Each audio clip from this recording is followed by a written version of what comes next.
कि सैनिक पापा की बेटी हूँ, जोश हृदय में भरती हूँ, बलिदानी पुरखों के चरणों में सर अपना धरती हूँ और अपने दिल के टुकड़ों को भी वार दिया भारत माँ पर, अपने दिल के टुकड़ों को भी वार दिया भारत माँ पर। ऐसे गुरु गोविंद सिंह का मैं अभिनंदन करती हूँ, ऐसे गुरु गोविंद सिंह का मैं अभिनंदन करती हूँ कि सब जीवों पर दया करो, ये पाठ पढ़ाया जाता है। सब जीवों पर दया करो, ये पाठ पढ़ाया जाता है। स्वानों को रोटी, नागों को दूध पिलाया जाता है। और जहाँ जहाँ एक चींटी की हत्या को भी पाप कहा जाता, जहाँ एक चींटी की हत्या को भी पाप कहा जाता, उसी देश में कन्याओं का खून बहाया जाता है। इंद्रधनुष के रंग मिलें तो हम सतरंगा कहते हैं।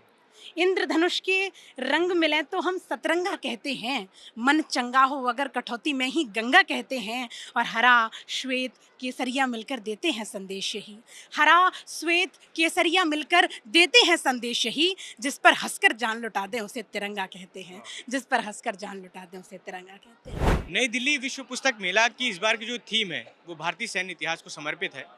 तो ऐसे में अगर कोई वीर रसी कवित्री आपसे विश्व पुस्तक मेले में मुलाकात हो जाए तो समझिए सोने पे सुहागा है, क्योंकि भारतीय सैन्य को जो पढ़ती हो, सेना को जो पढ़ती हो, देशभक्ति कविताएं पढ़ती हो तो और वो वायरल रहती हूँ, तो अच्छी बात है हमारे लिए कि और सोने पे सुहागा है। तो हमारे साथ अभी जो कवित्री हैं वो अपराजिता सिंह हैं। अपराजिता फिरोजाबाद से हैं। अपराजिता वीर ऐसी कवित्री हैं, सोशल मीडिया पे वायरल रहती हैं ये। अपराजिता, बहुत स्वागत है आपका। तो जी बहुत बहुत धन्यवाद भैया। पहले 4 पंक्तियाँ सुनाइए, उसके बाद बात करेंगे। जी सबसे पहले तो जय हिंद।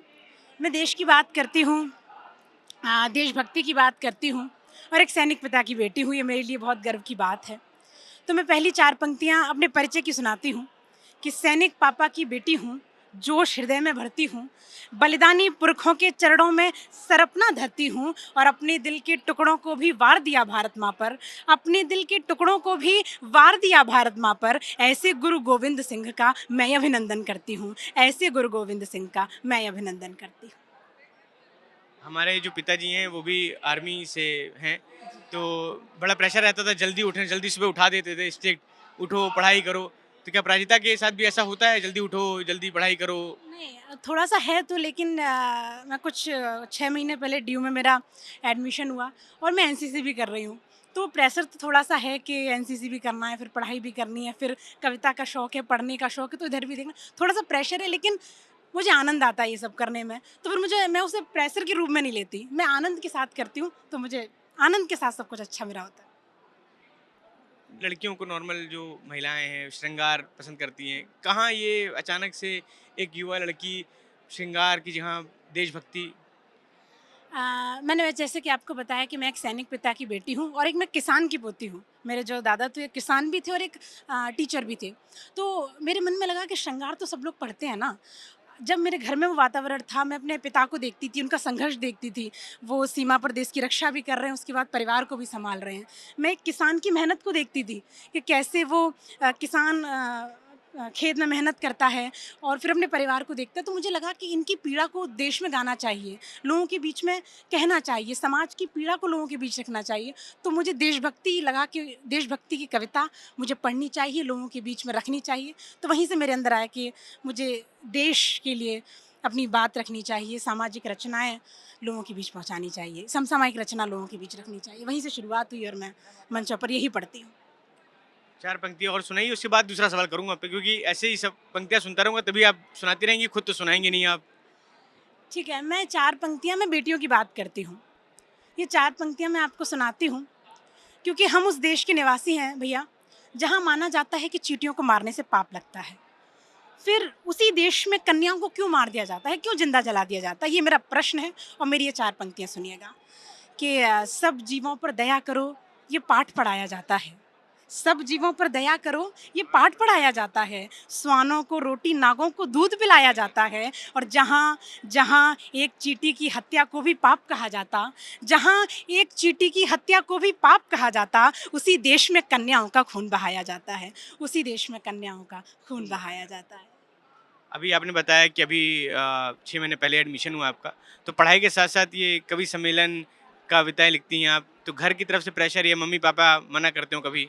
नहीं, नहीं, ऐसा तो कभी नहीं हुआ, क्योंकि अगर मेरे माता-पिता का सपोर्ट नहीं होता तो मैं कुछ कर भी नहीं पाती। मैं फ़िरोज़ाबाद से हूँ, वैसा कि मैंने बताया। पढ़ाई के लिए मेरे माता-पिता ने मुझे सपोर्ट किया, तब मैं दिल्ली आई और मेरी माँ मेरे साथ आई हैं, ये नहीं कि मैं अकेली हूँ यहाँ। उनका सपोर्ट रहा और कविता के क्षेत्र में उन्होंने मुझे बहुत कुछ सिखाया है। तो मुझे लगता है कि मैं आज जो कुछ भी थोड़ा-बहुत कविता के क्षेत्र में छोटा-बहुत कुछ भी कर पा रही हूँ, तो उसमें मेरे माता-पिता का बहुत योगदान है, उन्होंने मुझे बहुत सपोर्ट किया है भैया। पुस्तक मेले में आप आई हैं, जी भैया। आपने किताबें देखी, पसंद करी।